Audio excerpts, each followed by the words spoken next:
नमस्कार, स्वागत है आपके हमारे YouTube चैनल में। अब खबरें विस्तार से। 2 जुलाई को महाराष्ट्र में एक नाटकीय राजनीतिक घटनाक्रम के तहत अजीत पवार सहित एनसीपी के 9 विधायक बीजेपी शिवसेना शिंदे गुट की सरकार में शामिल हुए।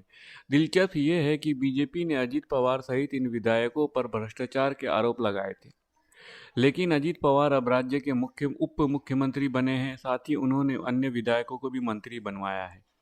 हालांकि इनमें से कुछ नेताओं के पीछे जांच एजेंसियां लगी हुई थी।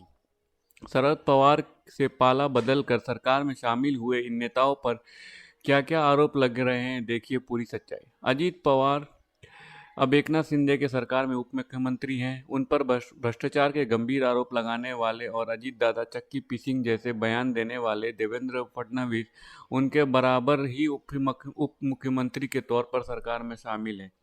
हालांकि बीजेपी की ओर से उन पर भ्रष्टाचार के गंभीर आरोप लगाए गए थे, जबकि चीनी मिलों में भ्रष्टाचार से जुड़े मामलों की जांच में ईडी का शिकंजा उन पर कसने लगा था।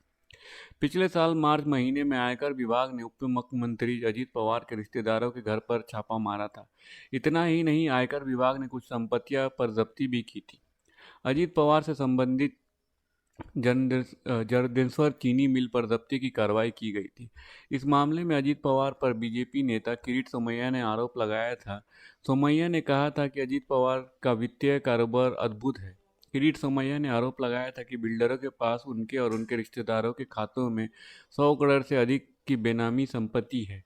राज्य के भ्रष्टाचार निरोधक ब्यूरो ने सिंचाई घोटाले मामले में अजीत पवार को क्लीन चिट दे दी थी, लेकिन मई 2020 में प्रवर्तन निदेशालय ने विदर्भ सिंचाई घोटाले मामले में एक नए सिरे से जांच शुरू की है। इन सब के साथ अजीत पवार के बेटे पार्थ पवार की कंपनी पर भी आयकर विभाग ने छापा मारा था। आयकर विभाग ने यह दावा किया था कि अजीत पवार के रिश्तेदारों पर हुई इस छापेमारी में 184 करोड़ रुपए की बेनामी वित्तीय लेनदेन का पता चला है।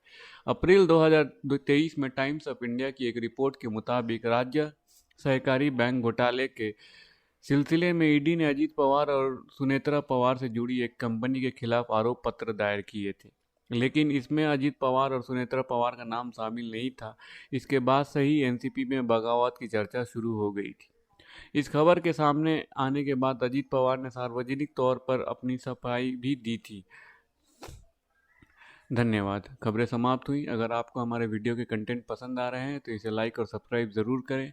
अपने परिवार दोस्तों में शेयर करें और अपने सुझाव कमेंट बॉक्स में पोस्ट करना ना भूलें। धन्यवाद। आपका दिन शुभ हो।